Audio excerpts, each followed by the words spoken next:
Bismillahirrahmanirrahim. Assalamualaikum warahmatullahi wabarakatuh.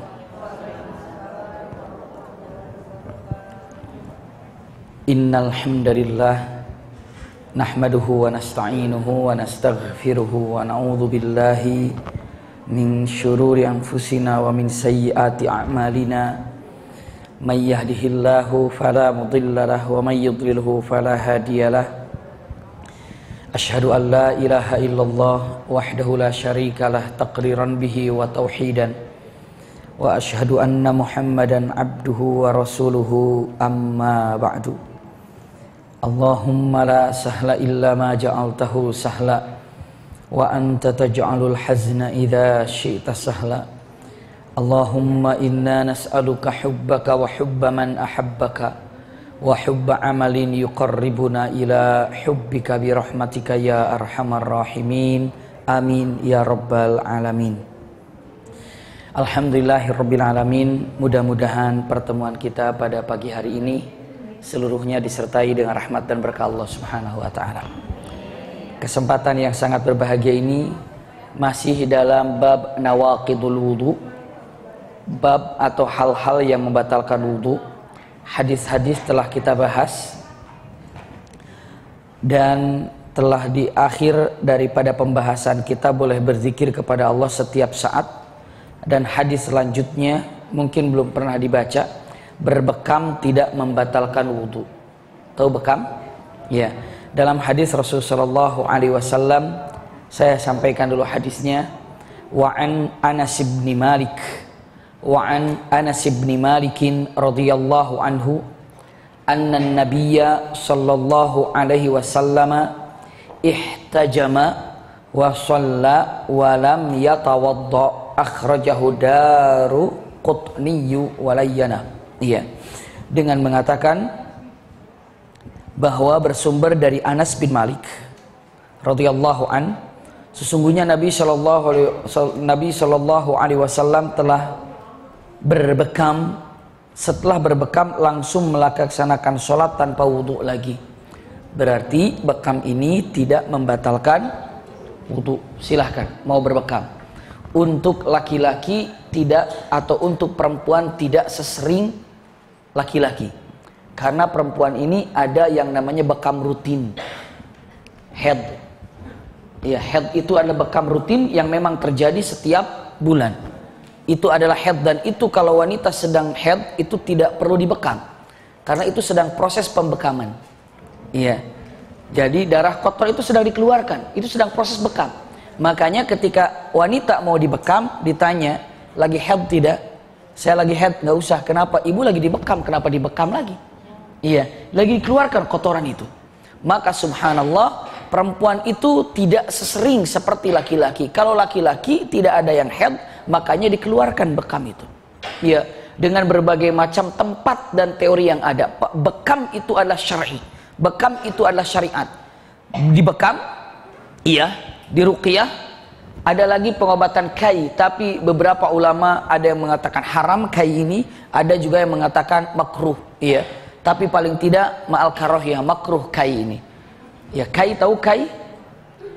Kaf ya kai. Jadi kai ini kalau ada orang sakit sudah parah sekali, tidak bisa diobati, maka biasanya orang yang tahu di mana uratnya, ya, besi panas disimpan sampai merah, setelah itu ditempelkan di tempat yang mana kira-kira jalurnya ke tempat yang sakit itu, ditempelkan sampai bau angus gitu, iya, diangkat. Memang nggak keluar darah, kenapa? Karena langsung angus.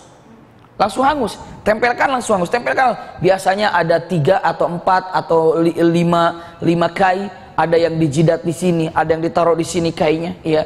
Begitu mulai siap, sama-sama diikat orangnya, gigit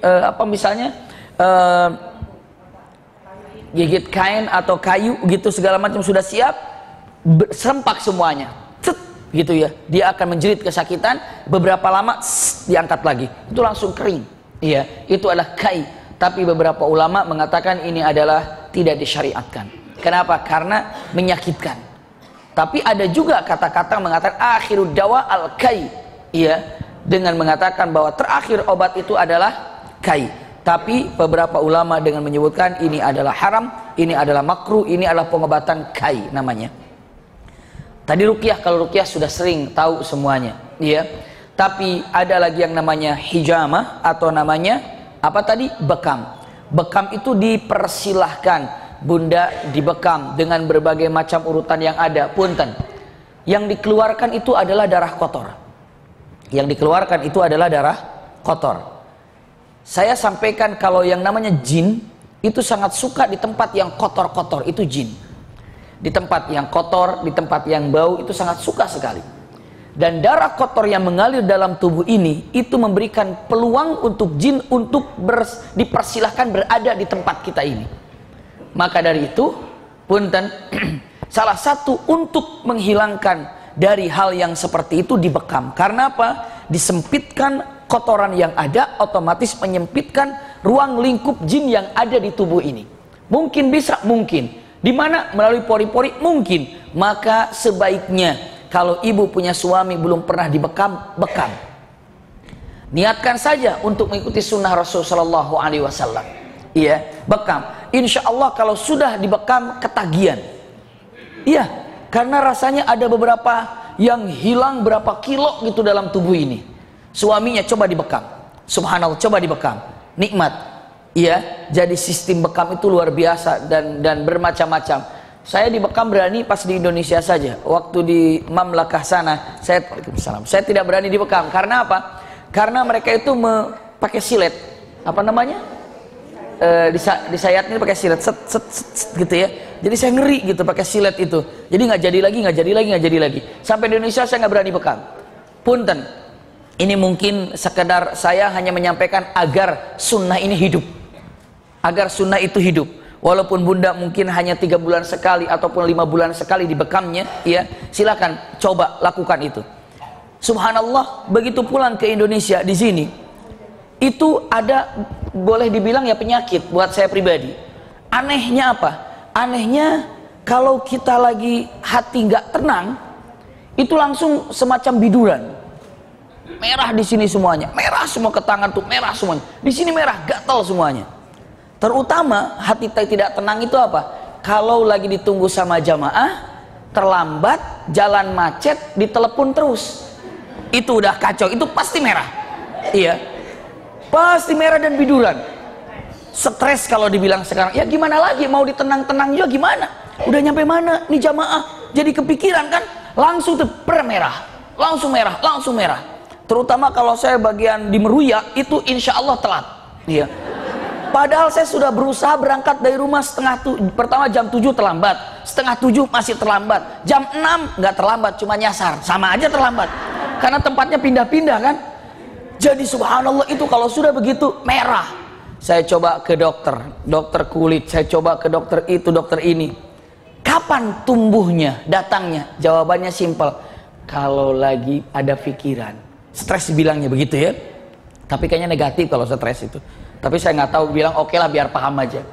Tenangin, saya ditenang-tenang, astagfirullah, saya tenang. Telepon lagi, aduh gimana nih, biduran lagi. Tapi kalau sudah sampai baru buka, assalamualaikum warahmatullahi wabarakatuh, hilang. Seperti itu. Ini kenapa? Disitulah dicoba untuk berbekam. Itu kira-kira alhamdulillah 2 tahun seperti itu. Dalam keadaan gatal, seperti itu. Misalnya tiba-tiba dulu pengajian, tiba-tiba lagi pengajian, ada 2 keliru jadwal, iya, keliru jadwal. Aduh ini gimana nih? Saya keliru, ini terima, akhirnya apa? Biduran. Makanya jamaah yang waktu yang tahu, di mana? Ini macet, nyantai aja, jamaahnya juga belum datang, santai padahal jamaah udah numpuk. Dia tahu kalau saya udah biduran. Dibikin santai, subhanallah, nyantai aja, kenapa jamaah juga belum datang, santai aja, ya santai aja, saya santai, jadi ke sini ya, begitu datang, kok jamaahnya penuh, udah datang, dia bilang emang sudah datang, daripada abi biduran, iya benar juga, subhanallah. Ternyata bunda, ini adalah hikmah yang ada. Saya bukan apa-apa mempromosikan, terserah bekam sama siapa, tapi untuk menghidupkan sunnah bekam ini, dicoba. Dibekam, Allahu Akbar, langsung sampai hari ini. Pertama ketagihan, yang keduanya tidak ada lagi yang seperti itu. Mau terlambat 2 jam nggak datang sekalipun nggak apa-apa. Tidak pernah tidak datang. Tapi yang jelas dengan mengatakan terlambat gimana? Enggak. Padahal sekarang sudah lebih parah lagi kalau terlambat. Kenapa? Karena hubungannya banyak dengan live. Coba, kalau live kan lebih parah lagi kan? Ditunggu gimana? Ya deg-degan, tapi nggak bidur. Bayangin kalau sekarang, kalau itu masih ada, ya live ya biduran, ngeri kan? Subhanallah. Tapi alhamdulillah itu dibekam sekali, terasa hilang, ketagihan sampai hari ini itu selalu rutin. Iya. Ada yang dari kepala, kalau kepala itu 6 bulan sekali, kalau paling cepat 5 bulan sekali keluarkan dari sini, dari kepala itu keluar darahnya luar biasa. Dari punggung juga dikeluarkannya luar biasa. Jadi punten, kalau bisa suaminya yang belum pernah dibekam, bismillah dibekam. Ibu yang mungkin mau dibekam silahkan, nggak takut, apalagi sekarang sudah dengan menggunakan apa? Jarum kecil, tek, enak sekali. Justru enak-enaknya pakai itu. Ada yang pernah dibekam? Alhamdulillah. Yang belum pernah? Kasihan. Coba nikmat, nggak usah takut. Perempuan sama perempuan ya, perempuan sama perempuan. Ya laki sama laki-laki. Silahkan bekam. Subhanallah. Iya. Alhamdulillah saya melihat bekam langsung praktek. Orang yang pertama kali dibekam sama saya praktek, saking percayanya ke saya, menyerahkan untuk dibekam. Siapa coba? Istri saya. Umi saya paksa saya bekam. Saya paksa saya bekam sendiri. Padahal itu saya juga praktek. Dan saya juga mikir-mikir bener nggak ya, bener nggak ya. Tapi alhamdulillah bener ya. Subhanallah, itu adalah bekam. Iya. Saya lanjutkan. Lihat, jadi ketika orang berbekam tidak membatalkan, kecuali pas bekam kentut, nah itu batal. Iya, kalau botak keluar anginnya itu yang apa? Yang batal. Tapi kalau bekamnya tidak. Hadis ini mengatakan, dengan mengatakan bahwa pegang baik-baik, annan nabiyya sallallahu alaihi wasallam ihtajama wa shalla wa lam yatawadda. Hijama ataupun ihtajama, setelah itu langsung sholat. Iya. Dengan silakan tanya kepada ahli bekam seperti apa dibekam baiknya, siang apa mau malam, dalam keadaan posisi tertidur ataupun duduk, pasti keluar darahnya itu lain. Karena setiap tempat itu beda-beda. Ada yang untuk mah, ada untuk migrain, ada yang untuk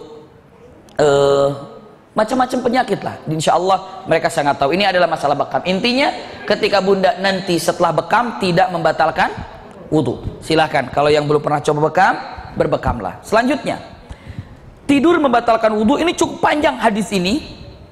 Iya, cukup panjang hadis ini. Maksud saya bukan cukup panjang. Ada 3 hadis di sini. Wa an Muawiyata qala Rasulullah sallallahu alaihi wasallam al-ainu wika'us sahi. Fa idza namatil ainan istatlaqal wika. Ini ada rawahu Ahmad. Mata adalah tali pengikat pelepasan atau dubur. Apabila sepasang mata tidur, lepas tali pengikat itu. Lihat, maksudnya begini, saya tambah dulu biar lebih nikmat lagi. Wazada man nama falyatawaddo, hadis ziyadatu fi hadzal hadis. Punten. Orang kalau dalam keadaan tertidur punya wudu, kalau tertidurnya intinya kan kita duduk seperti ini, duduk. Kalau dubur kita tertutup, ya, dan kita tidak menyender ke apa-apa, begini kita ini tertidur seperti ini dan dubur kita tertutup, hanya cengkluk begini aja, itu tidak batal. Kenapa? Karena duburnya tertutup. Iya. Ataupun dubur terbuka tapi sadar, misalnya gini.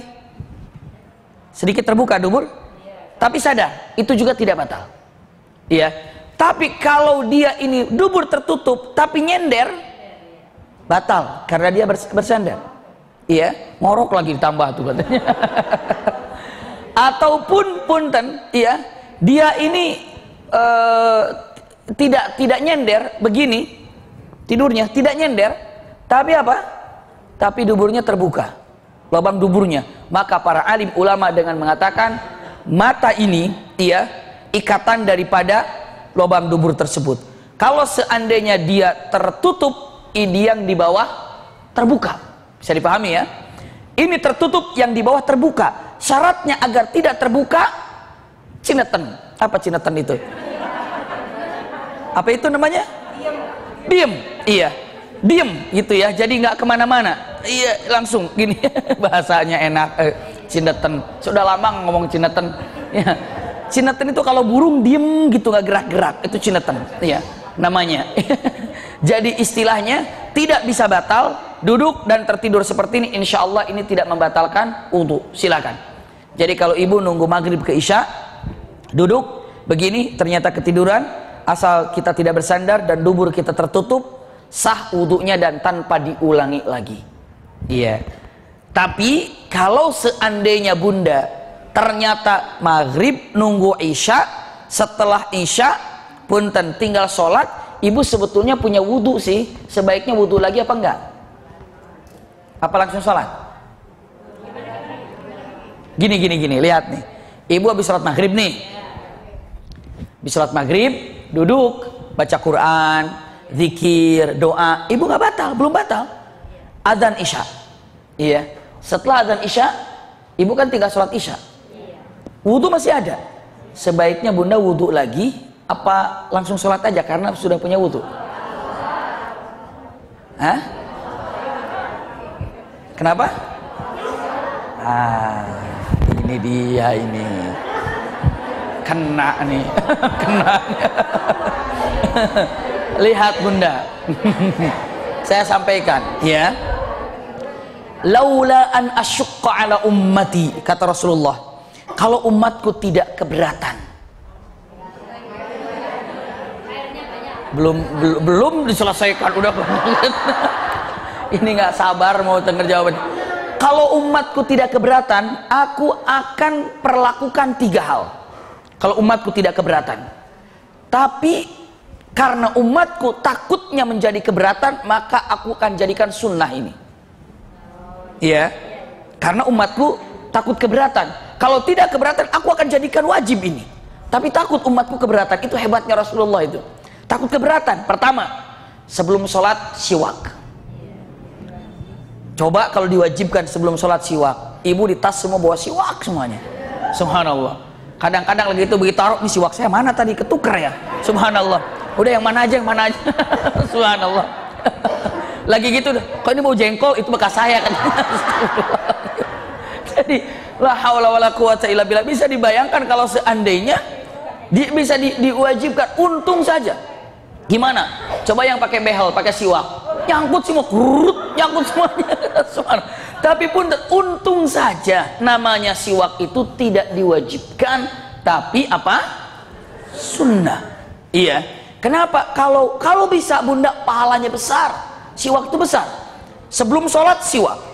Dan beberapa siwak ini disunahkan bangun tidur siwak. Mau baca Quran siwak, ya. Mau sholat siwak, mau wudhu siwak. Itu disunahkan. Tapi yang akan tadinya diwajibkan kalau umatku tidak keberatan, aku akan jadikan siwak sebelum sholat. Subhanallah. Jujur saya tanya, ibu pernah siwak nggak? Pernah nggak? Ada yang belum pernah? Beli banyak, ya. Pengen tahu kayak gimana sih siwak itu, beli, coba. Subhanallah. Dulu ingat siwak kalau di Mekah kan dihamparkan di pinggir-pinggir Masjidil Haram kan? Di pinggir Masjidil Haram kan? Pernah lihat nggak siwak di pinggir Masjidil Haram itu? Iya kan? Waktu itu istri saya baru datang ke Mekah, baru saja ajak tawaf pertama kali. Begitu ngelihat itu apa? Semua ditanyain setiap di jalan, itu apa? Ini di mana? Begitu itu apa? Saya bilang tusuk sate. Dia bilang dengan polosnya, oh gede-gede ya tusuk satenya. Saya diam aja, nanti aja. Begitu tahu baru dia, ya segala semua kan lewat pasar seng kita. Dulu pasti pasar seng masih ada, jadi kita jalan gitu mau tawaf. Pertama kali dia datang, saya jemput, saya bilang yuk kita tawaf dulu, kita umroh dulu. Dia sudah niat umroh. Semua di absen. Ini bis kemana? Ini kemana? Walaupun saya kasih tahu bis kemana, ya nggak bakalan tahu. Ini gunung apa? Ini apa? Ini baru datang memang ceritanya. Ditanya semuanya di absen. Saya bilang. Ujung-ujungnya sampai yang di itu apa? Tusuk sate. Oh, tusuk sate. Tusuk sate. Akhirnya sudah tahu kalau itu adalah siwak. Subhanallah. Ya. Ingat, itu siwak. Kalau yang belum siwak, cobalah beli siwak. Gimana caranya siwak itu? Ya, mulainya dari set baru trek gitu ya. 1, 2, 3, 4 baru seperti itu siwaknya. Silakan lakukan kalau yang belum pernah. Yang kedua, kalau umatku tidak keberatan, apa? Aku akan jadikan waktu sholat isya itu setengah malam atau jam setengah 1 diperkirakan. Isya itu azan isya itu setengah 1. Azan isya itu bukan kira-kira jam 8 kalau sekarang atau setengah 8 ya, tapi isya itu adanya setengah 1 atau jam 12. Antara jam 12 jam 1. Bagaimana kalau isya adanya jam segitu? Waduh, berat sekali. Paling tidak nunggu isya, kalau sudah nunggu isya, selesai sholat isya tidur bablas subuhnya. Iya. Kalau enggak misalnya tidur duluan habis sholat isya, bangun habis itu sholat isya sebentar, lalu apa? Tidur lagi, bablas lagi subuhnya. Subhanallah. Maka kalau tidak keberatan, isya akan aku akhirkan. Tapi karena takut umatku keberatan, dijadikanlah isya diakhirkan ini adalah sunnah. Tapi ada alasannya sunnahnya. Misalnya bunda, aduh ini saya mau akhirkan sholat isya aja. Kenapa? Kebetulan lagi ada tamu ini, tamu jauh lagi. Saya mengkhidmat tamu dulu, mau nyiapin makanan tamu dulu, saya akhirkan sholat isyanya. Boleh karena syar'i. Saya sholatkan isyanya diakhirkan dulu. Kenapa? Saya mau ngantar seseorang ke dokter, ke rumah sakit, saya antar, itu syar'i. Tapi saya sholat isyanya diakhirkan aja. Kenapa? Sinetron lagi rame. Tidak syar'i. Tidak syar'i. Bisa dipahami nggak ya? Jadi alasan diakhirkannya ini ada sesuatu yang memang syar'i, ataupun nggak ada alasan apa-apa. Saya mau tidur aja didulukan. Kenapa? Saya mau sholat isyanya. Nggak ada alasan apa-apa. Hanya untuk mengakhirkan saja, tidur. Lalu nanti jam 12 atau jam 1 bangun sholat isya. Itu diakhirkan begitu adalah itu yang namanya sunnah. Bukan karena urusan apa-apa. Iya, bukan karena urusan apa-apa. Tidak. Jadi diakhirkan sunnah itu karena ada urusan yang syar'i, ataupun tanpa ada urusan tapi mengakhirkannya itu adalah yang tidak diwajibkan namun disunnahkan. Ketiga, itu adalah wudu dalam setiap waktu sholat.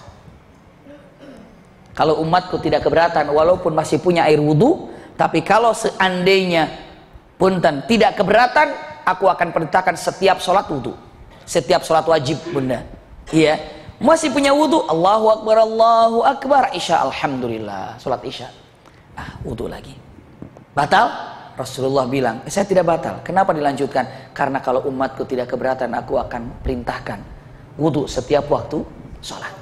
Berarti saya tanya, kalau ibu, pertanyaannya diulang ini, kalau ibu habis sholat maghrib, ya, nunggu isya, masih punya wudu, azan isya, sebaiknya wudu lagi apa enggak? Kok sepakat sekarang? Beda sekarang, wudu. Iya, kalau nggak wudu lagi, nggak apa-apa, nggak apa-apa. Maksud saya nggak apa-apa ya, sah tetap sholatnya, ya tetap sah sholatnya. Namun kan kita ingin apa tadi? Kalau umatku tidak keberatan, begitu ya. Hebatnya Rasulullah SAW. Makanya, punten, saya selalu menyampaikan untuk ayahanda bunda atau semuanya ikhwan akhwat yang berbahagia, para sahabat, kalau sudah ada perilaku yang namanya sunnah, langsung diambil tanpa pertanyaan apa. Ini sunnah ya Rasulullah, iya, langsunglah habis. Kenapa? Karena rugi ketika ditinggalkan yang sunnah itu. Rugi, iya, rugi. Jadi para sahabat kalau ada perintah dari Rasulullah dan ini adalah sunnah, langsung dilahapnya, langsung dikerjakannya karena sahabat tahu ini adalah sunnah. Justru kalau kita begitu ada perilaku tahu sunnah ditinggalin. Kenapa? Kenapa nggak dikerjakan? Kan sunnah ini. Begitu.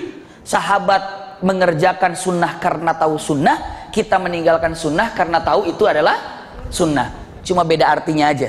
Iya, ini ke sana larinya, ini ke sini larinya. Iya, subhanallah. Berarti saya sampaikan untuk orang yang tertidur, asal dia tidak bersender dan asal duburnya tidak terbuka, maka wudunya tidak batal. Bisa dipahami ya? Selanjutnya ada pertanyaan waktu itu ke beberapa ulama guru-guru kami, ibu pernah nggak lagi sholat ketiduran? Lagi sholat ketiduran pernah nggak? Lagi sholat ketiduran? Hilang sebentar gitu kan? Saking ngantuknya, apalagi kalau di Masjidil Haram lagi taraweh, bisa kelamaan. atau segala macamnya, subhanallah, ketiduran lagi sholat, misalnya kejadian lagi at-tahiyat akhir, at-tahiyat, tiba-tiba ngeblank sedikit ketiduran, batal nggak sholatnya? Tidak. Karena apa? Nama juga ketiduran, kecuali mumpung sujud lama nih tidur itu berarti batal. Tapi nggak ada yang namanya sholat sengaja tidur. Pasti lagi sholat itu adalah ketiduran. Ketiduran, iya. Walaupun keadaannya seperti apa, kalau ketiduran ya ketiduran. Lanjutkan sama saya dengan mengatakan, iya, bahwa orang yang tertidur ketika dalam keadaan sholat, syaratnya satu, tidak apa tadi? Tidak terbuka duburnya. Yang kedua, tidak bersandar atau tidak bersandar dan tidak terbuka duburnya. Ini adalah tentang masalah tidur ketika apa? Punya wudhu, ya, punya wudhu, tertidur, lihat saja. Ya, selanjutnya, hadis disampaikan, yakin tidak dapat dikalahkan oleh keraguan-raguan. Saya ulangi lagi, keyakinan itu tidak dapat dikalahkan oleh keraguan-raguan. Hadisnya, punten ini, iblis ini, syaitan ini luar biasa. Makanya bunda, Rasulullah bersabda, al-ajalatu minasyaitan. Keburu-buru itu adalah bagian daripada tipu daya setan. Keburu-buru itu apa ya? Tergesa-gesa, rusuh bahasa Indonesia, rusuh bukan itu? Rusuh, bahasa Sunda juga rusuh. Buru-buru, pingin cepet-cepet. Wah, takut terlambat, wah nyupirnya digasin. Takut terlambat, lari. Subhanallah. Takut terlambat, dipercepat. Itu hati-hati. Hal yang seperti itu bagian daripada tipu daya setan. Kita tetap harus santai dan berada dalam keadaan konsentrasi zikir pada Allah. Hadisnya nanti saya dibahas panjang. Wa an Ibnu Abbasin radhiyallahu anhuma anna Rasulullah sallallahu alaihi wasallam qala ya'ti ahadakum syaitan fi salatihi fayanfukhu fi maq'adatihi fayukhayyalu ilaihi annahu ahdatha walam yuhdits fa idza wajada dzalika fala yansharif hatta yasma'a sautan aw yajida rihan. Bunda, lihat, ini orang ketika melaksanakan sholat, baik itu dalam keadaan sholat, saya baca dulu terjemahnya, nanti saya lebarkan ya. Setan akan datang kepada salah seorang di antara kita yang sedang sholat. Lalu setan meniupkan pada dubur kita sehingga membuatnya berhayal seakan-akan ia telah mengeluarkan angin. Ya. Padahal ia tidak berhadas. Maka apabila salah seorang di antara kita mengalami seperti itu, janganlah berpaling dari sholat, lanjutkan sholatnya, karena itu adalah waswasi syaitan. Sebelum Anda benar-benar yakin kalau Anda berbuat hadas. Berbuat hadasnya itu dengan dua hal. Satu, terdengar suaranya atau tercium baunya. Bisa dipahami ya? Lihat bunda, setan ini. Kalau ada orang mau melaksanakan sholat, itu setan bisa diginikan. Ini setan hebatnya begini. Begitu Allahu Akbar atau apa saja, nyantai baru azan. Pernah nggak ada perasaan gitu bunda dalam hati? Itu bisikan setan itu. Bisa dipastikan. Iya. Nyantai aja, nanti juga bisa, baru azan. Subhanallah. Begitu nanti la ilaha illallah, komat 10 menit santai. Masih santai tuh. Santai apa? Allahu Akbar, asyhadu an la ilaha illallah. Oh, komat nih. Begitu kita sudah tidak bisa lagi digoda oleh setan karena komat, kita berangkat, kata setan dengan mata, cepet berangkat, cepet komat, cepet berangkat. Maka dengan secepatnya dia berangkat, dia tidak konsentrasi lagi, cepat wudhu, itu berarti tumaninahnya hilang. Itulah yang dikejar. Cepat wudhu, cepat segala macamnya. Maka dia cepat wudhu, hilang tumaninah. Satu itu. Yang kedua, bukan hanya sekedar itu. Begitu dia sedang berlari, langsung punten, karena tidak konsentrasi ketika wudhunya, dia ini tidak konsentrasi ketika wudhu. Begitu lepas berwudhu, secepat itu setan pertama kali sebelum meniup dubur, meniup sikut yang ada di sini. Sikut ini ditiup. Maka paling cepat anggota tubuh yang kering, anggota wudhu, sikut. Sehingga ibu ragu, dilihat kering, tadi kena nggak ya? Jujur saya tanya, pernah nggak ibu meragukan wudhu yang ibu pernah laksanakan? Pernah? Kering. Ini kok kering, kena nggak ya? Nah, kenapa? Karena tadi waktu wudhu nggak konsentrasi. Kenapa tadi wudhu nggak konsentrasi? Karena setan nyuruh cepet-cepet. Kenapa nggak dari awal? Kan setannya tadi mah bilang santai saja. Baru adzan, baru qomat. Bisa dipahami nggak ya? Waduh, setan luar biasa. Ada setan? Angkat tangan. Jangan. Subhanallah. Jadi ngeri sekali. Ini langsung kering duluan. Kering duluan. Habis gitu, bunda dipaksakan.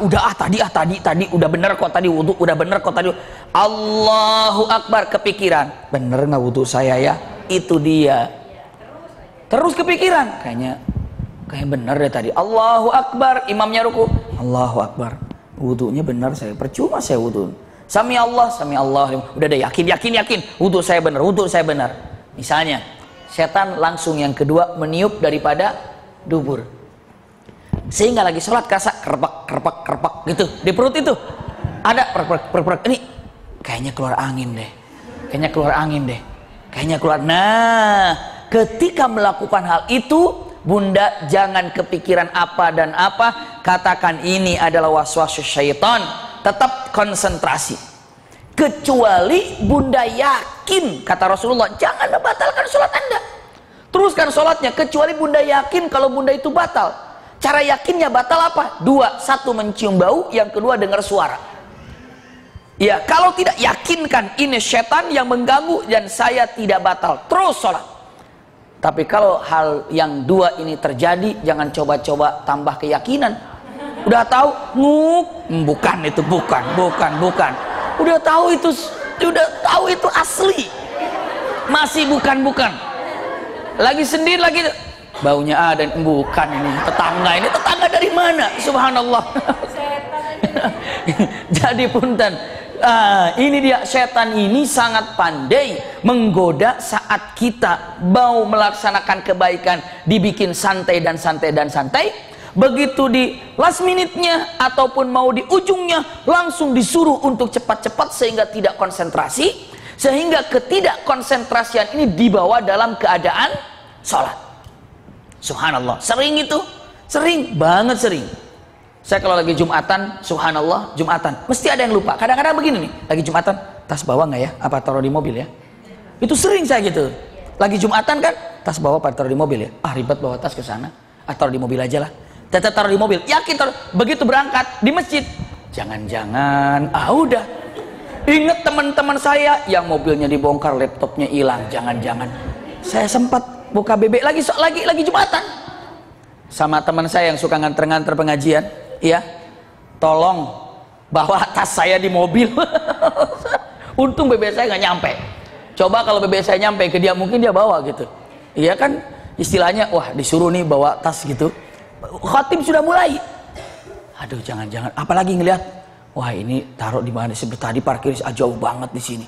Kayaknya terpencil banget. Nggak ada orang di situ. Wah, kalau curi gimana nih? Segala macam. Keluar handphone. Saya tulis, bawain tas saya. Ted, saya kirim, saya taruh. Nggak nyampe. Begitu sudah selesai, datang kemana? Datang ke mobil, aman-aman aja. Jadi bunda, pantesan Rasulullah katakan, apapun yang membuat anda kira-kira mengganggu konsentrasi belajar ataupun ibadah khususnya, buang. Contoh, dan jangan sampai sholat ada sambilan, jangan. Nyalain kompa, sambil sholat nanti kan penuh. Allahu Akbar, insya Allah lagi sholat, penuh belum ya? Pikir itu. Subhanallah. Jangan itu pompa air dinyalain nih, nyala Allahu Akbar, kresek-kresek, wah ini kepenuhan. Jadi sekarang gimana ngepasin air penuh sholat beres gitu kan? Begitu, assalamualaikum, pas sholat saya, astagfirullahaladzim. Itu masih agak mendingan. Sekarang mah iklan dijadiin sholat tunggu iklan. Subhanallah. Begitu berang iklan, Allahu Akbar. Begitu assalamualaikum warahmatullah. Alhamdulillah. Kata Allah, ya Rob, ini kenapa nungguin iklan? Nah, ini ngeri sekali. Iya. Ada yang bilang ini bukan terjadi kepada siapa-siapa, keluarga, anak. Iya. Kan lagi ada sepak bola tuh, sepak bola. Sholat dulu. Iya sebentar. Sholat dulu. Iya sebentar. Sholat dulu. Sholat. Saya bilang sebelah sana sholatnya. Kenapa? Karena ada kaca gitu kan, kelihatan di kaca. Pinter ya. Sholatnya di sini. Ada kaca. Allahu Akbar. Ngeliat kaca. Jangan sana. Pindah sholatnya. Begitu sholat ke sana pindahin, suaranya digedein. Allahu Akbar. Ini membawa bola dioper gini. Allah. Ya Rob, saya bilang ini banget susah gitu. Ibu tahu nggak? Setiap orang yang sholat lalu matanya lihat ke kanan atau ke kiri sebentar saja, Allah langsung nanya. Bukan negur, Allah nanya. Ketika Allahu Akbar, lalu kita ngelihat begitu saja atau apa saja, Allah tanya dengan mengatakan kata-katanya, apakah ada yang lebih kau pentingkan selain aku? Subhanallah. Pertanyaan yang Allah, apakah ada yang lebih kau utamakan selain aku, wahai hambaku, sehingga anda lagi berhadapan denganku, anda melihat ke sana kemari? Apakah ada sesuatu yang lebih kau utamakan dari aku? Luar biasa. Tersinggung kalau kita lagi ngobrol, orang itu konsentrasi ke sana. Dikacangin rasanya ya. Misalnya dengan mengatakan, misalnya nih, nggak usah jauh-jauh. Ibu bicara kepada saya, Abi Maki, saya nih lagi ada bicara. Terus kenapa Bu? Saya gini, saya lihat ke sana. Ini deh, jadi Abi ngomong kepada siapa nih? Saya lagi ngomong, ya terus gimana Bu? Iya tadi kan saya malam itu begini, saya ketemu dengan teman saya ada masalah begini, ada orang lagi. Hei, saya katakan BBM ya nanti nomor telepon. Ini kira-kira yang ngomong nanti gimana? Tersinggung nggak? Iya, langsung ibu akan bilang, mengatakan, Anda kan lagi diajak ngobrol sama saya. Kenapa Anda kesana kemari? Itulah yang Allah tanyakan dengan kata-kata, apakah ada yang lebih engkau utamakan selain aku, padahal engkau sedang berbicara dengan aku. Subhanallah. Ngeri sekali kalau orang lagi sholat kesana kemari. Sudah dalam keadaan sholat, tundukan dan kalimatnya pun ucapannya adalah Allahu Akbar. Adalah Allah yang maha besar. Maknanya Allah yang maha besar, semua urusan itu adalah kecil. Allahu Akbar, Allahu Akbar. Begitu kan? Semua dalam keadaan ini doa. Di dalam Al-Fatihah ada ihdinas siratal mustaqim, doa kan? Siratal ladzina an'amta 'alaihim ghairil maghdubi alaihim waladdallin. Itu doa. Setelah itu baca ayat, setelah itu Allahu Akbar, setelah itu sami Allahu liman hamidah. Sami Allahu liman hamidah. Sami. As-Sami itu artinya adalah Allah yang maha mendengar. Maknanya Allah yang maha mengabulkan doaku tadi. Doa yang mana? Ihdinas siratal mustaqim, siratal ladzina an'amta 'alaihim ghairil maghdubi 'alaihim waladdallin. Itu dikatakan sami Allahu liman hamidah. Allah yang maha mendengar dan mengabulkan semua permohonanku. Permohonan yang mana? Yang tadi itu. Selain itu semuanya gerakannya adalah Allahu Akbar, Allahu Akbar. Mengecilkan semua urusan kita karena kita sedang berada di hadapan Allah yang maha besar. Subhanallah. Seperti itu. Kadang-kadang astagfirullah. Ini kejadian juga. Karena kan ada kalau orang ruku, Allah imamnya ruku, kalau kita masih keburu ruku, Imam Syafi'i mengatakan kita ikut dalam rakaat itu. Bisa dipahami ya? Misalnya ada imamnya ruku nih. Allahu Akbar, kita masuk. Allahu Akbar, Allahu Akbar, kita ikut ruku. Sami Allahu liman hamidah, Sami Allahu liman hamidah, Rabbana walakal hamd. Kita ikut rukunya imam. Berarti rakaat itu kita ikut Imam Syafi'i, mengambil, ikut. Nah, ada jamaah karena imamnya sebentar lagi fasalli rabbika wanhar inna syani'aka, berarti masih keburu kan? Huwal, wah dia lari tuh. Abtar, begitu masuk licin, kedepuk, jatuh. Pas abtar orang ruku dia jatuh. Subhanallah. Siapa yang buat begitu? Iblis. Makanya santai. Rasulullah SAW lagi sholat, kejadian. Lagi sholat Rasulullah, Allahu Akbar, lagi membaca ayat. Di ujung ayat, tinggal beberapa ayat lagi, mau ruku. Ada sahabat ingin ketemu dengan rukunya Rasulullah biar dapat satu rakaat. Lari, kira-kira kalau lagi lari di masjid kedengar nggak suaranya?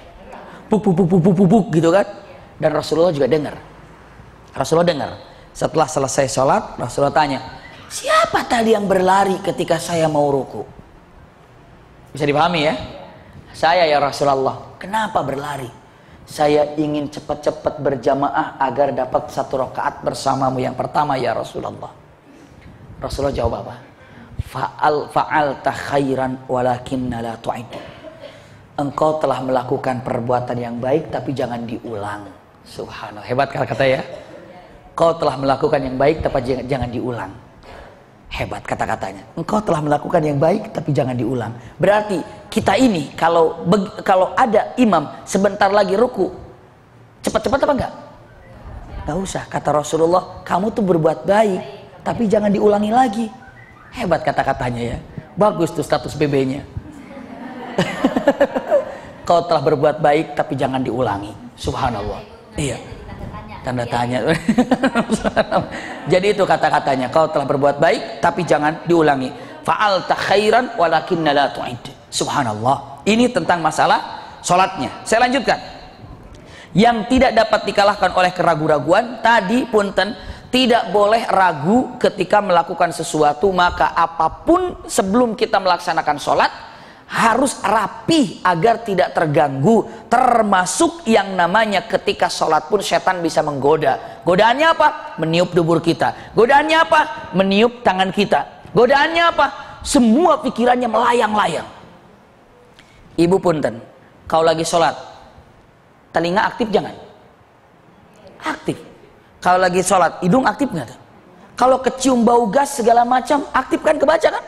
Udah tahu ada api menyalanya, kan lagi sholat, biar jihad. Jangan, selamatkan, subhanallah. Di situ ada listrik, udah tahu listrik itu terbuka kabelnya, bisa nyetrum, ada anak, Allahu Akbar.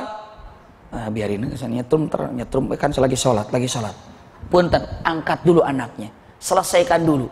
Iya, jadi ketika sholat telinga aktif, mata aktif, hidung juga aktif, semua aktif. Apapun yang berbahaya bisa diselesaikan.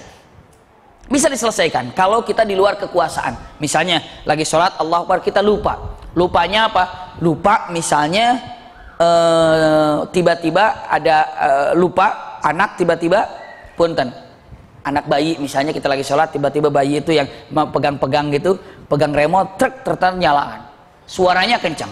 Ibu bisa Allahu Akbar, cet, matiin, sakuin. Iya, kenapa? Seperti itu. Hanya sebatas itu, tanpa ada kalimat berbicara. Iya. Lagi telepon bunyi, mengganggu, apalagi lagunya aneh-aneh sekarang ringtone-nya. Ya. Matiin, tret. Subhanallah. Jangan, lagi sholat, batal sholatnya. Subhanallah, lagi sholat. Ya nggak bisa. Matiin saja boleh, silakan. Jadi usikum wa iyaya nafsi bitaqwallah, melakukan aktivitas sedikit. Namun punten, ada beberapa hal yang tidak membatalkan sholat. Mungkin nanti kita akan bahas. Kalau ibu lagi mimisan, mungkin gak mimisan, lagi sholat mimisan, banyak keluar, ibu pasti harus dibersihkan kan. Ibu keluar dari tempat sholat itu, jangan bicara apapun, ya langsung dibersihkan, masuk lagi ke masjid dan lanjutkan sholat bersama imam, nyambung. Jangan ada bicara apa-apa. Dari kalau ada orang keluar dari masjid buru-buru, jangan ditanya apa-apa. Iya. Jadi ibunya lagi sholat, Allahu Akbar, keluar darah, dilihat darah, cepat keluar, nggak usah wudhu, dibersihkan. Setelah rapi, masuk lagi. Walaupun saat itu imam sedang sujud, walaupun imam saat itu sedang ruku, ibu masuk, nempel lagi bersama imam, dan rakaat ibu berjalan bersama imam. Walaupun tadi sempat keluar membersihkan mimisan atau darah. Bisa dipahami ya? Jangan ada ucapan apa-apa. Iya. Kecuali kalau pas keluar beresin segala macam. Bang, nanti saya bayar ya, saya sholat lagi. Itu nggak boleh. Karena apa? Karena kita apa? Udah mengangkat bicara. Itu nanti kita akan bahas dalam pertemuan masalah dalam keadaan sholatnya. Namun yang jelas, setan akan menggoda saat kita melaksanakan sholat dengan apapun yang ada. Iya. Kadang-kadang nggak kepikiran tuh akan kepikiran. Lagi sholat Allahu Akbar, ada kecoa lewat. Udah, ini kecoa, stop, konsentrasi lagi. Jangan, ini kecoa, dari mana kecoa ini datangnya ya? Kira-kira pakai obat apa yang pantas ini? Subhanallah. Kayaknya di S Hardware tuh ada obat yang bikin gitu, dia langsung masuk ke dalam, terperangkap gitu. Tapi kayaknya kurang ampuh gitu. Udah pakai kapur bagus saya juga bisa kayaknya. Itu sama sholat tuh mikirin itu gitu. Begitu. Assalamualaikum warahmatullahi. Mah, mau ke Cinere, ngapain? Obat ini, mau beli obat kecoa. Kapan ingatnya? Tadi lagi sholat punya ide. Subhanallah. La haula wala quwata illa billah. Mengerikan sekali ya. Jadi ini setan sangat tidak suka kalau kita ini dekat dengan Allah walaupun 1 menit. Saya lanjutkan. Lihat hadis yang ada. Walil hakim an Abi Sa'idin marfu'an idza jaa ahadukum syaitan faqala innaka ahdatsta falyaqul kadzabta wa akhraja Ibnu Hibban bilafzi falyaqul fi nafsi. Jadi kalau ibu dalam keadaan sholat, tiba-tiba ada keraguan, ada setan itu masuk dalam hati mengatakan, batal kamu, batal kamu. Dalam hati, bohong kamu setan, aku nggak batal. Fi nafsi, dalam jiwanya jawab. Makanya kalau ada film itu kan, ada digambarkan satu orang sini bisikin, satu orang bisikin gini gitu ya. Pernah lihat nggak tuh? Kayak berbisik gitu, kayak malaikat, satu lagi hitam sama putih gitu. Ini segala macam. Nah itu mungkin memperumpamakannya ketika kita sholat, setan datang dengan mata apa? Kamu batal, kamu batal, kamu batal, kamu batal. Kita jawab mengatakan kadzab, tidak, bohong kamu, aku tidak batal. Lanjutkan lagi, terus. Subhanallah, itulah yang bisa dilakukan oleh setan ketika kita melaksanakan sholat. Jadi setan itu menggoda saat kita melakukan sholat, menggoda saat sebelum melaksanakan sholat, dan menggoda setelah melaksanakan sholat. Pokoknya yang namanya setan itu nggak ada capeknya, nggak ada istirahatnya menggoda manusia. Sampai Ibnu Taimiyah mengatakan, punten, launa masyayatin la akhadzatir rahatul insan.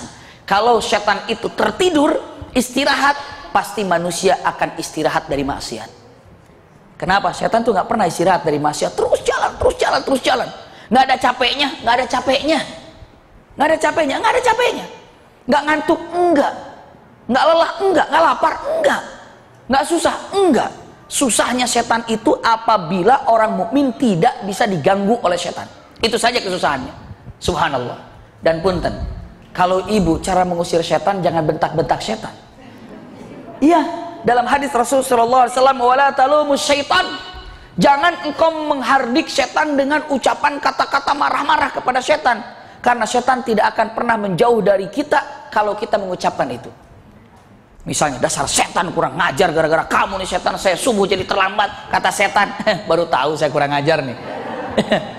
Kalau kita marah-marah, bentak-bentak, setan nggak pergi. Terus kalau cara ngusir setan gimana ya? Cara yang ngusir setan tuh gampang. Apa?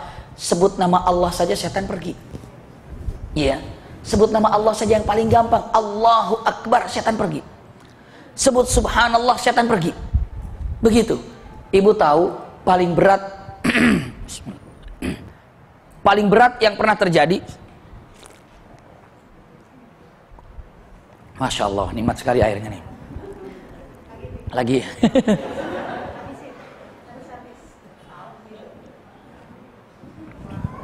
punten, sekaligus praktek barusan. Kalau minum, kalau tidak 1 kali, 3 kali. Itu sunnahnya ya. Jadi kalau minum nikmat ya, mau minum lagi jangan minum baru selesai. Tadi kan sudah 1, 2, 3, jadikan witir. Semua jadikan witir ya. Jadikan witir. Segala sesuatu kecintaannya harus jadikan witir ya.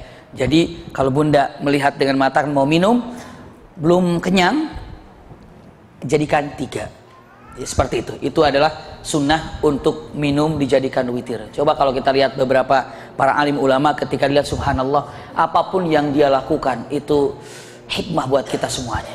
Iya. Kadang-kadang kita harus tanya kepada para alim ulama, kenapa Syekh begini, kenapa Syekh? Jawaban itu hikmah semuanya. Kita lagi bahas apa tadi? Belum, tadi mau ngomongin apa saya?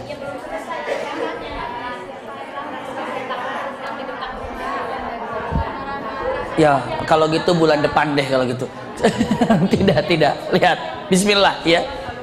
Saya sampaikan, lihat. Betul di sana. Jadi yang paling berat ketika kita melaksanakan apapun, mungkin bunda ketika melakukan sesuatu berat, maju apa mundur.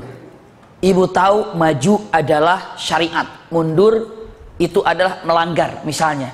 Pokoknya antara hak dan batil berperang, bunda takbir itu paling ampuh. Allahu Akbar, Allahu Akbar, ya Allah kuatkan iman saya. Allahu Akbar, Allahu Akbar, redam emosi saya. Allahu Akbar, Allahu Akbar. jadikan saya hati yang selalu memaafkan. Allahu Akbar, Allahu Akbar. Ya Allah, jadikan saya ini orang yang memiliki hati lembut. Allahu Akbar, bertakbir. Karena apa? Karena semua urusan itu kecil ketika kita katakan Allahu Akbar.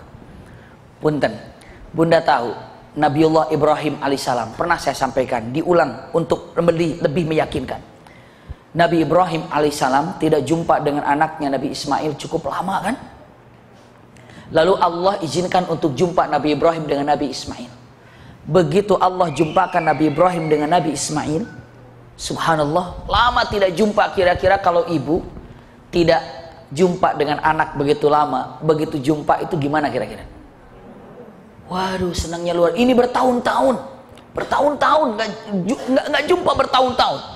Tiba-tiba, punten, Allah uji Nabi Ibrahim. Karena Allah tahu Nabi Ibrahim itu sangat mencintai anaknya, bahkan sangat merindukan anaknya. Kalau sudah rindu, ingat terus kan? Ingat terus. Sampai Allah akan mengujinya. Aku akan uji kamu Ibrahim. Engkau sangat mendambakan anak. Hampir 100 tahun Nabi Ibrahim mendambakan anak. Dikasih. Lalu dipisahkan jauh. Masih kuat. Setelah itu apa? Nabi Ibrahim ingin jumpa. Iya, diizinkan. Gimana? 100 tahun mengedambakan anak. Dipisahkan sejak kecil.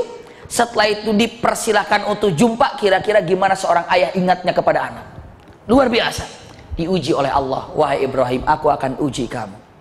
Ujiannya adalah mana yang lebih kau cintai, aku apa anakmu? Subhanallah.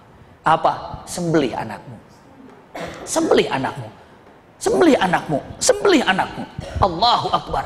Nabi Ibrahim dengan mengatakan itu sebelum sampai kemana? Sebelum sampai kepada Nabiullah Ismail, Nabi Ibrahim sudah diperintahkan untuk menyembelih. Ini belum sampai, masih dalam perjalanan. Bermimpi Nabi Ibrahim bahwa Nabi Ibrahim menyembelih Nabiullah Ismail. Nabi Ibrahim mengatakan, ini perintah dari Allah. Tapi nggak usah bilang sekarang deh, nanti aja. Ini kan hari jumpa pertama dengan anakku. Masa pertama kali jumpa langsung ngomong sembelih? Ya kan? Tapi Nabi Ibrahim mengatakan, aku lebih mencintai kepada Allah. Begitu jumpa dengan Nabi Ismail, peluk hangat, rindu dan cinta ayah kepada anaknya. Langsung Nabi Ibrahim mengatakan, inni ara fil manami anni azbahuka fanzur madza tara. Wahai anakku, aku bermimpi aku menyembelihmu. Sekarang apa menurutmu? Subhanallah. Anaknya calon nabi dan memang jadi nabi.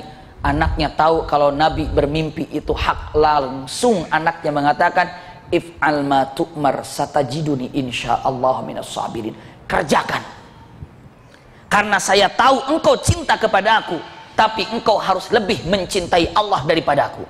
Subhanallah. Subhanallah. Lalu tanya kepada Hajar. Hajar mengatakan, kerjakan. Engkau sangat mencintai anakmu, tapi aku yakin engkau lebih cinta kepada Allah. Kadang-kadang ada suami cemburu gara-gara istrinya lebih cinta kepada Allah dan Rasulnya. Aneh sekali.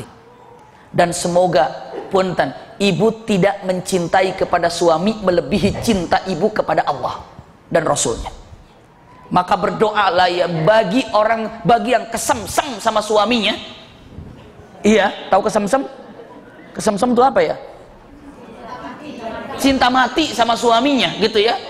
Doa, ya Allah, jangan jadikan cintaku kepada suamiku dan anak-anakku dan hartaku melebihi cintaku kepadamu dan kepada Rasulmu.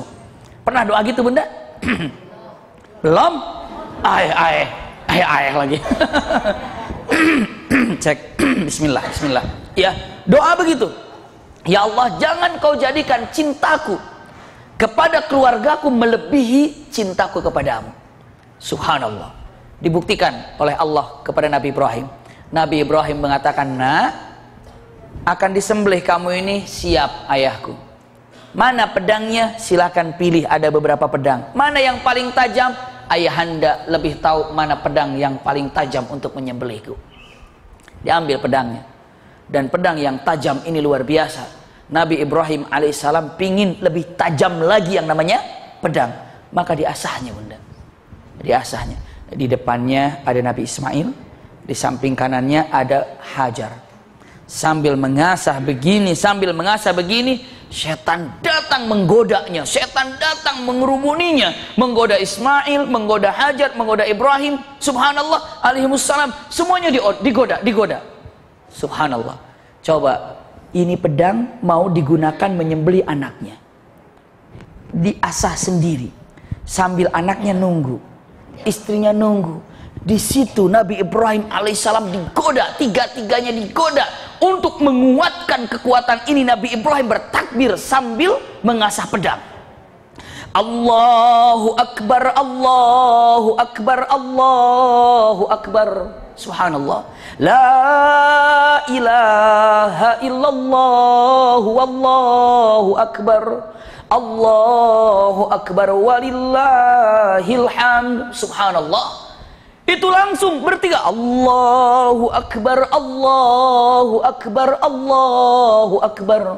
Allah Maha Besar, Allah Maha Besar, Allah Maha Besar. Yang harus aku cintai dengan seutuhnya adalah Allah. Yang harus aku gantungkan cita-cita dan harapanku hanya kepada Allah. Allah Maha Besar, Allah Maha Besar. Semua urusan adalah kecil. Cintaku kepada istri kecil, cintaku kepada suami kecil, cintaku kepada keluarga kecil, karena cintaku hanya untuk Allah. Allahu Akbar, Allahu Akbar, Allahu Akbar.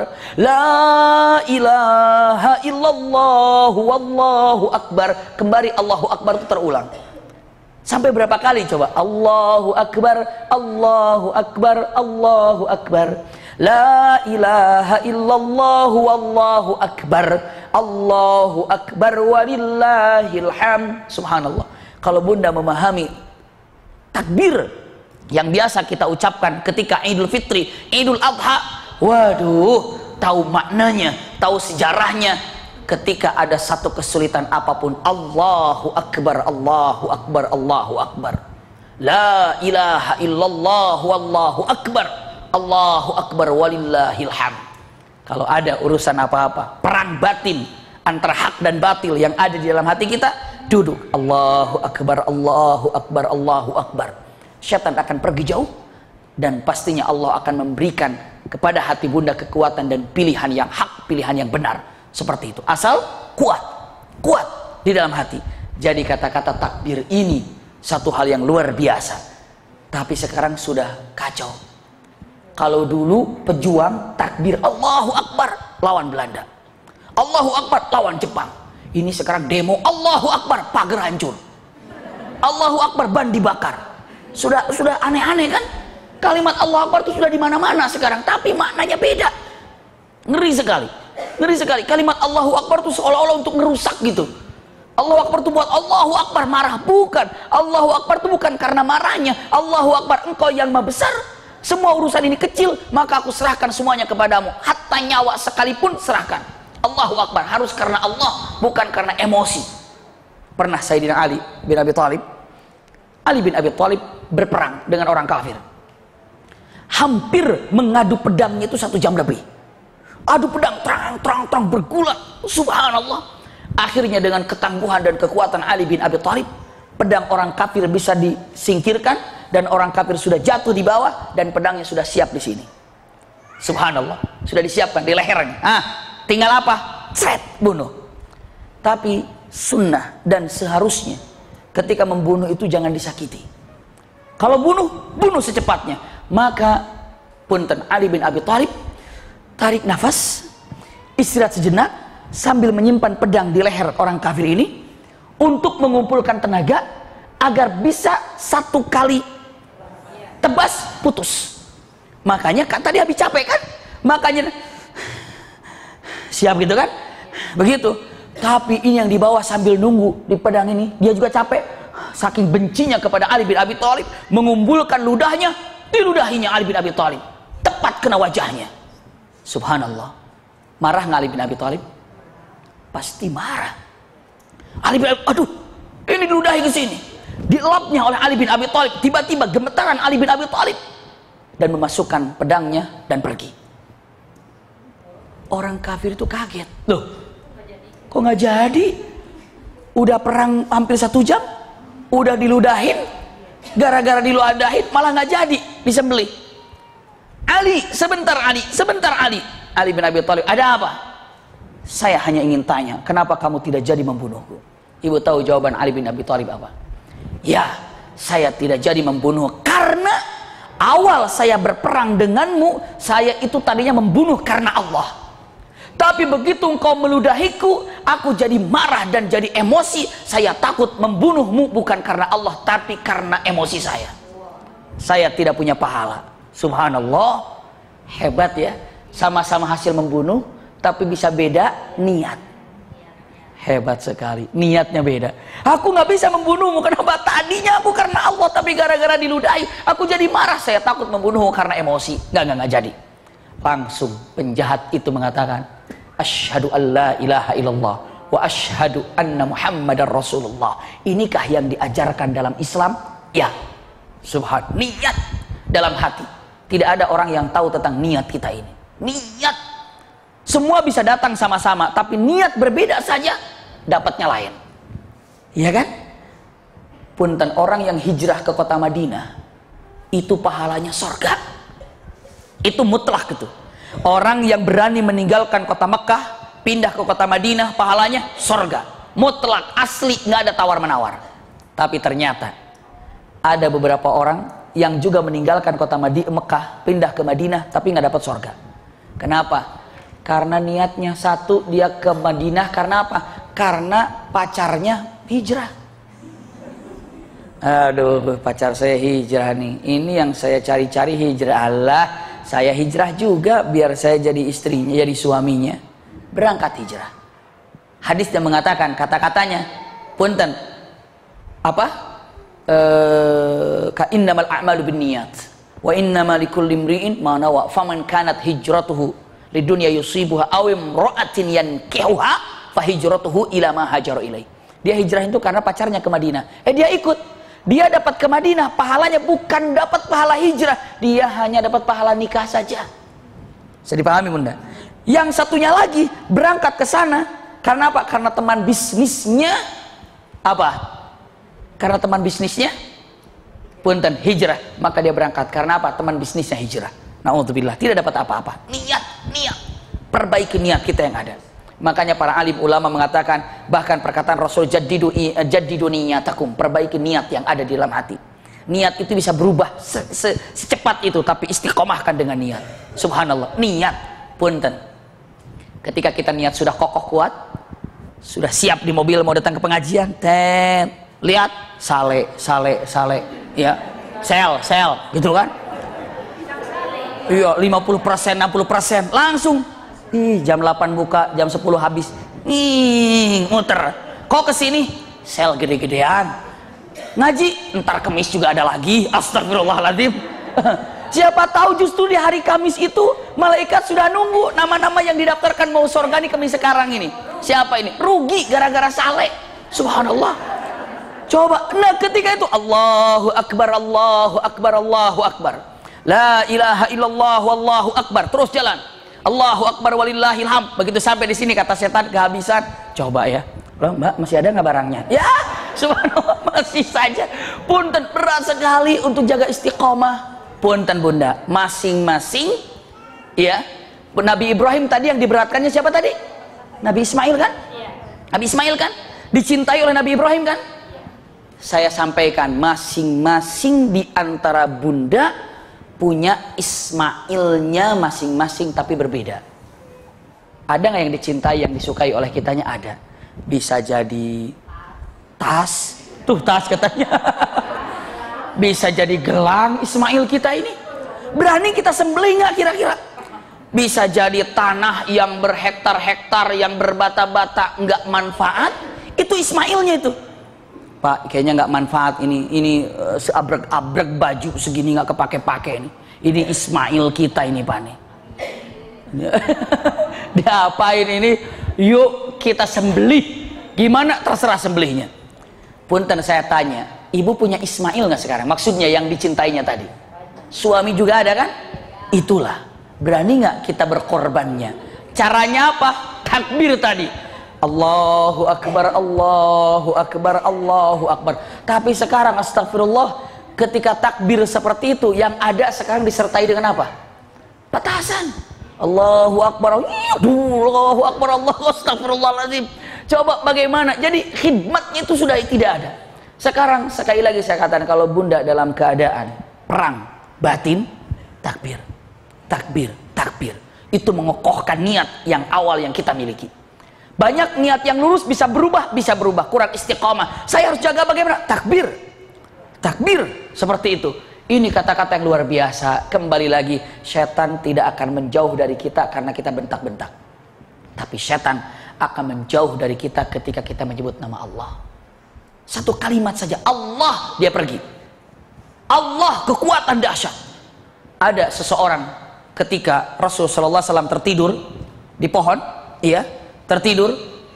Ada seorang kafir, dia berjalan mengendap-endap. Tiba-tiba langsung dia berdiri di hadapan Rasulullah, pedangnya ditempelkan. Iya, du'thur namanya. Iya, ditempelkan di leher Rasulullah sambil "Istaiqidh ya Muhammad", bangun Muhammad. Rasulullah kaget, bangun tidur, pedang langsung di lehernya. Kira-kira apa yang harus dikerjakan? Leher di sini, leher di sini, pedang di sini. Subhanallah, pedang di leher Rasulullah dengan seperti ini. Lihat, mengatakan, "Istaiqidh ya Muhammad", bangun wahai Muhammad. Rasulullah kaget, oh baru bangun tidur sudah ada pedang, ada orang berdiri. Nanya, "Man ya'simuka minni ya Muhammad?" Siapa yang akan menolongmu dari pedangku ini ya Muhammad? Satu kalimat, Allah. Dengan menyebut nama Allah dengan cinta, dengan khusyuk, karena terbiasa. Seorang laki ini terpental beberapa meter ke belakang dan jatuh pedangnya. Kenapa? Karena dahsyatnya kekuatan nama Allah yang disebut oleh orang yang mencintai Allah.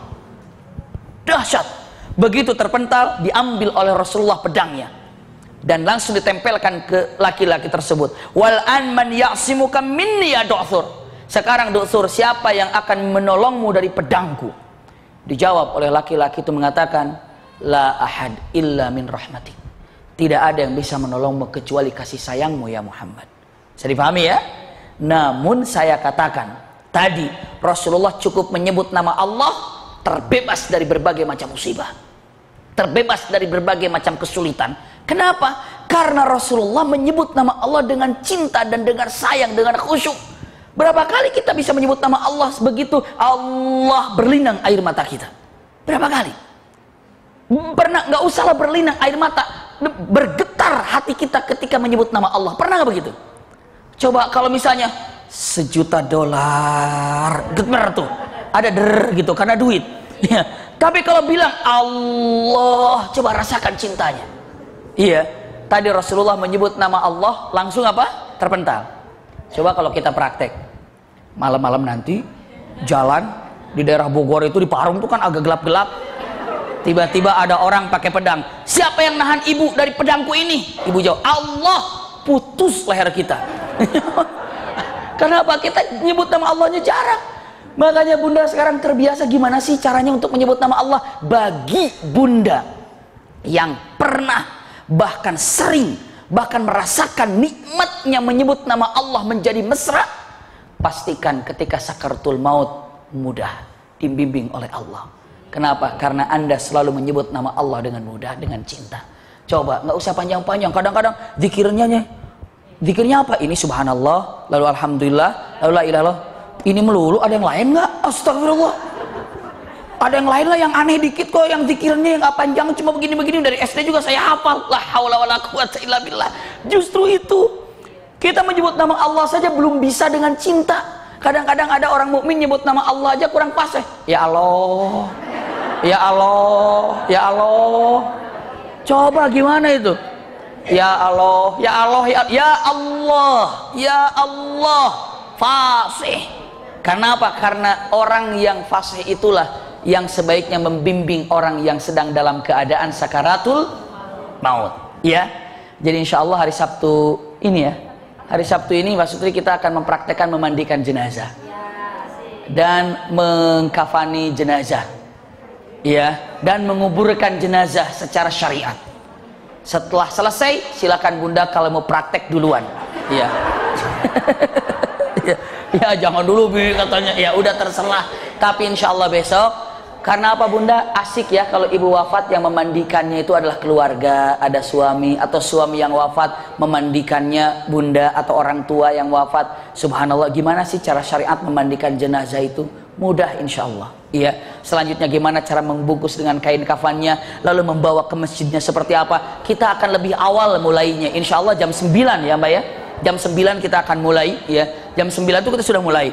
Ada 2 orang 3 orang langsung saya tunggu ya. Saya mulai maksud saya ya, 2 orang 3 orang saya mulai untuk bagaimana cara jenazah dibagaimanakan. Kemarin sudah praktek bagaimana cara membimbing orang yang dalam keadaan sakaratul maut.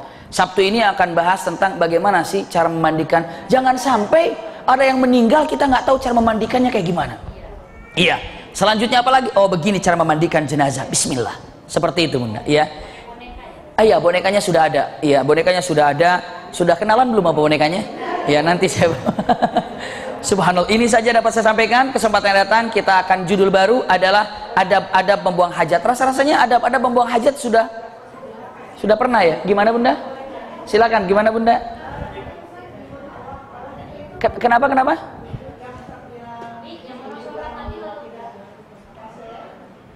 Iya. Iya. Sebetulnya berusahalah kita untuk menyebut ya Allah, belajar ya Allah, ya Allah. Iya, dengan kata-katanya sebutkan dengan ya Allah, ya Allah, seperti itu. Belajarlah. Kalau belum bisa nggak apa-apa. Kenapa? Iya. Dengan yang di Arab. Iya. Iya. Iya, makanya bukan diserahkan, diusahakan sesuai dengan Arab yang benar. Makanya ada makharijul huruf. Coba Bunda, jangankan untuk orang Indonesia. Alhamdulillah kita pernah bergabung dari mahasiswa seluruh dunia. Tapi semuanya ketika melafalkan bahasa Arab mesti sama. Iya, jadi belajarlah makharijul huruf dengan benar. Usahakan. Makanya di sini kan ada setelah pengajian ini ada tahsin itu untuk apa? Memperbaiki bacaan. Terima kasih karena harus diusahakan, tapi saya udah mampunya begini ya sebisanya saja. Syukran. Sedikit ada beberapa pertanyaan sebelum ditutup. Pertama dengan mengatakan assalamualaikum, saya punten, ini saya sampaikan, saya bermimpi memakai cincin emas dari jari manis kanan dan kiri, padahal saya tidak suka pakai perhiasan. Apa artinya Ustadz? Terima kasih. Wallahu a'lam, saya tidak tahu yang bertanyanya. Kalau beliau sudah punya suami, insya Allah suaminya menjadi suami yang soleh. Kalau dia belum punya suami, Allah berikan semoga mendapatkan suami yang soleh. Tapi kalau dia sudah bersuami dan memiliki anak yang belum soleh, insya Allah jadi anak yang soleh.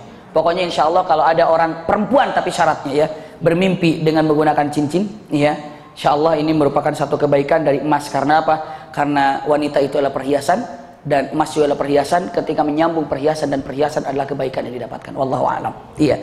Assalamualaikum Ustaz, saya pernah mimpi lagi melihat awan berubah menjadi malaikat dan panjangnya awan menunjukkan ukuran sayap malaikat. Kemudian awan-awan yang berubah menjadi malaikat, apakah ada artinya? Wallahu a'lam. Kalau seandainya dengan mengatakan kata-katanya melihat di awan itu ibaratnya adalah sahabat yang dekat, sahabat yang baik. Iya. Wallahu a'lam. Kenapa? Karena kalau kita dalam kepanasan ibaratnya kita perlu dengan naungan. Itu adalah sahabat yang baik, sahabat yang bisa memberikan nasihat. Alhamdulillah Bunda yang mimpi ini mendapatkan sahabat yang soleh, sahabat yang baik. Amin. Ini adalah yang kedua. Yang ketiga, saya dulu sering mimpi kehilangan baju, terbawa air di sungai, mimpi berenang, mimpi memetik buah. Mananya Ustaz? Punten, kalau seandainya dengan mata mimpi kehilangan baju segala macam, ibadah yang baik yang terbiasa dilakukan tidak dilakukan lagi. Karena dalam Al-Quran walibasut taqwa khairul lakum. Kalau ibu mimpi kehilangan baju, pastikan wallahu alam ada satu ibadah yang biasa ibu rutin lakukan, ibu tinggalkan. Coba kembali lagi. Selanjutnya mimpi berenang, wallahu alam mimpi berenang itu artinya dengan menyebutkan ada satu permasalahan yang ibu gantung sendiri. Maknanya apa? Susah untuk mempercayai orang. Coba percayakan kepada orang lain, paling tidak punten kurang bertawakal kepada Allah Subhanahu wa taala. Tawakalkan. Kalau saya mimpi berenang apa ya? Tawakal pada Allah Subhanahu wa taala. Tapi kalau lebih jelas lagi, berenang di laut, berenang di mana, berenang. Tapi kalau mimpi berenang istilahnya tawakal pada Allah Subhanahu wa taala. Mimpi memetik buah harus jelas dengan mengatakan ada penghasilan, tergantung buah apa dan musim apa. Kalau misalnya sekarang saya mimpi memetik buah apa? Buah rambutan yang saya petik. Sekarang lagi musim rambutan, insya Allah penghasilannya lebih banyak. Saya mimpi apa? Mimpi memetik buah kesemek misalnya. Ini lagi nggak musim kesemek, berarti penghasilan tetap saja segitu. Itu biasa disampaikan oleh Syekh oleh Wasim Yusuf. Iya seperti itu. Ya ini yang disampaikan semuanya berada di dalam masalah mimpi. Wallahu a'lam bishawab. Tidak batal. Ya, tapi jangan sengaja ya. Iya, tertidur. Iya, Allah barik fi. Hayyakumullah. Ada yang angkat tangan sebelah kiri? Silakan. Apa? Di lautan luas?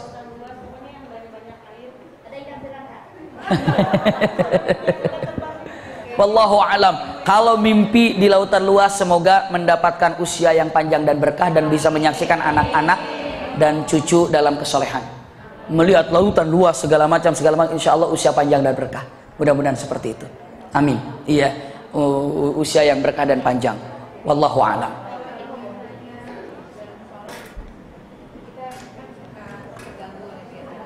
Iya.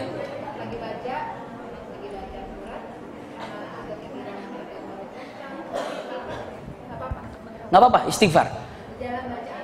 Istighfar, tapi tidak usah diucapkan, dalam hati saja. Nggak apa-apa. Iya. Assalamualaikum, saya mau tanya. Saya mimpi suami saya tangannya digigit ular sampai berdarah. Artinya mimpi suaminya digigit ular sampai berdarah. Harus tahu ularnya warnanya apa. Saya sampaikan saja, kalau ularnya gelap, menakutkan segala macam, cepatlah takarrub kepada Allah Subhanahu wa taala, bertobat dan zikir perbanyak. Iya. Tapi kalau seandainya ularnya cerah, warna cerah itu kuning, putih gitu ya, menggigitnya, maka punten ada sesuatu yang baik yang Anda tidak sukai. Sesuatu yang baik padahal tapi Anda tidak menyukainya. Wallahu alam. Jadi tidak semuanya ular dipukul. Kalau bilang oh digigit ular, oh jatuh cinta, enggak. Ya. Ya kalau ular gelap, besar, cepat perbanyak istighfar dan sholawat. Kenapa? Ditakutkan ada beberapa hal yang hasad atau bagaimana, tapi penangkalnya adalah istighfar dan sholawat. Dalam Al-Quran ditegaskan, maka Allahu liyu'adzibahum wa anta fihim wa maka Allahu mu'adzibahum wa hum yastaghfirun. Jadi tanda-tanda punten semuanya. Kalau ibu melihat sesuatu misalnya yang menakutkan, anjing hitam, cepatlah takarrub kepada Allah dan cepatlah berpikir untuk bertobat dan istighfar perbanyak. Mengerikan sekali seperti itu ya. Karena itu dalam hadis Rasulullah mengatakan, kalbus sauda syaitan. Mananya anjing hitam itu identik dengan syaitan. Ular yang hitam, yang gelap itu identik juga dengan syaitan. Kenapa? Karena syaitan masuk ke surga saat menggoda Adam melalui perutnya ular masuknya. Iya. Kenapa? Mimpi dan benerannya. Jadi gini, kalau mimpi itu beneran, itu adalah identiknya dengan syaitan. Kalau anjing hitam juga identiknya dengan syaitan, tapi bukan anjing itu tuh setan. Maksudnya adalah, punten, kalau kita janjian bersama teman, insya Allah kita janjian bersama teman di tempat di mana yang kedua belah pihak paham. Janjian di mana? Udah kita janjian di ini saja, di masjid raya misalnya Cinere, sudah pada tahu kan? Udah janjiannya di Masjid Husnul Khotimah, tahu kan? Nah kalau setan sama setan janjian di mana? Udah janjian di anjingnya fulan yang hitam itu. Jadi kalau ada anjing hitam di situ, itu tempat janjiannya setan ketika berkumpul. Mengerikan sekali. Kalau kucing hitam kasih ke saya aja. Kalau itu, kalau kucing hitam nggak apa-apa. Kalau kucing hitam, kuning, bulau, hijau, apa terserah. Itu pokoknya kucing itu halal. Dan mutawafin itu adalah kucing yang selalu berkeliling di samping kiri kanan kita. Itu adalah tidak haram. Iya, nggak ada apa-apa. Hanya yang jelas, punten, kalau dijilat-jilat cepat cuci, karena itu bagian daripada punten kurang bagus ataupun najis. Para ulama mengatakan ada matan mukhaffafah, ada mutawassithah, tapi dicucilah paling nggak dengan sabun. Kalau kita kan sudah bermain-main dengan kucing kan, dijilat-jilat, cuci saja. Seperti itu ya. Ini dia.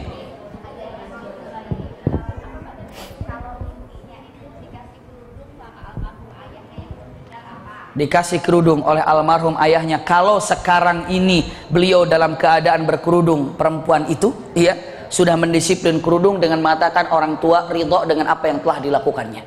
Kalau dia belum berkerudung dengan mengatakan, pastinya dengan mengatakan perbanyaklah beristighfar dan doa untuk orang tuanya pastinya. Pokoknya secara hukum yang ada, para alim ulama kalau melihat orang yang sudah meninggal, doakan orang yang meninggal itu. Bisa dipahami ya? Seperti itu. Syukran. Allah ibarik fiik. Mudah-mudahan apa yang disampaikan, iya. Nanti insya Allah minggu kelima kita ini tentang tabir mimpi aja ya, Ki? Boleh, silahkan. Kalau mau nanti, ya kalau ada minggu kelima kita akan bahas itu, tapi disiapkan dengan apa? Dengan boleh bawa Quran, kita buka Qurannya, atau bawa hadis, kita buka hadisnya. Ini loh ayat-ayatnya. Kenapa? Karena yang namanya seperti itu sampai siapa itu namanya? Imam, salah satu imam itu, Imam Abu Hanifah, Anda mempelajari tentang masalah mimpi, mempelajari ini adalah ini, itu seperti dengan mempelajari syariat yang lainnya. Maksudnya syariat Islam, berpahala iya. Tahu mimpi itu dalam Islam seperti apa, insya Allah. Dan ibu akan kagum dengan gaya Al-Quran dan hadis tentang ketika membicarakan tentang masalah mimpi. Subhanallah, insya Allah.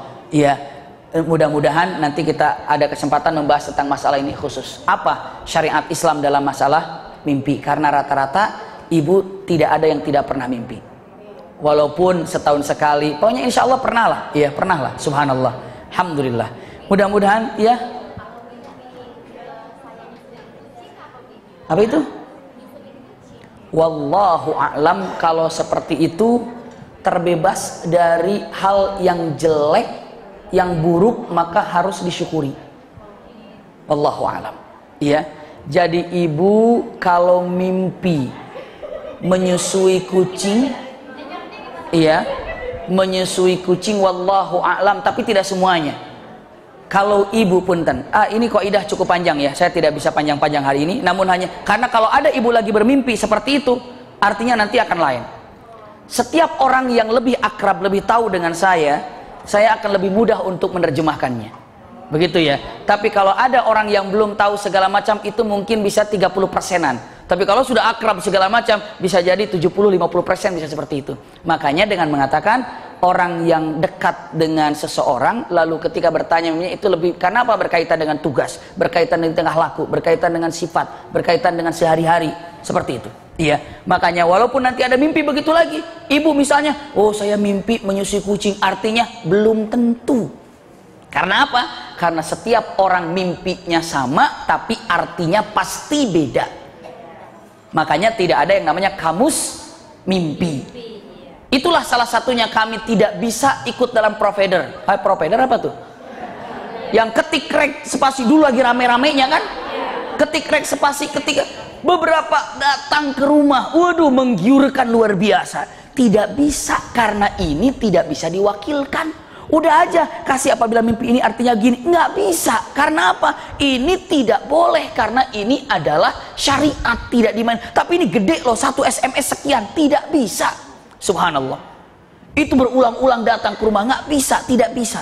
Makanya tidak boleh direkayasa. Sampai Imam Malik mengatakan abin nubuwati tatala'ab. Mimpi itu bagian daripada tanda-tanda waktu Rasulullah mau jadi nabi. Apakah Anda mau mempermainkan masalah mimpi? Sampai Rasulullah mengatakan min afral fira, dari dosa yang paling besar adalah inni ra'aitu walam yura, dia berpura-pura mimpi padahal tidak mimpi. Aku semalam mimpi sama kamu padahal dia nggak terjadi, nggak mimpi begitu. Dia itu telah berbuat dosa besar. Hati-hati bunda ya, jangan bohong masalah mimpi. Jangan bohong masalah mimpi.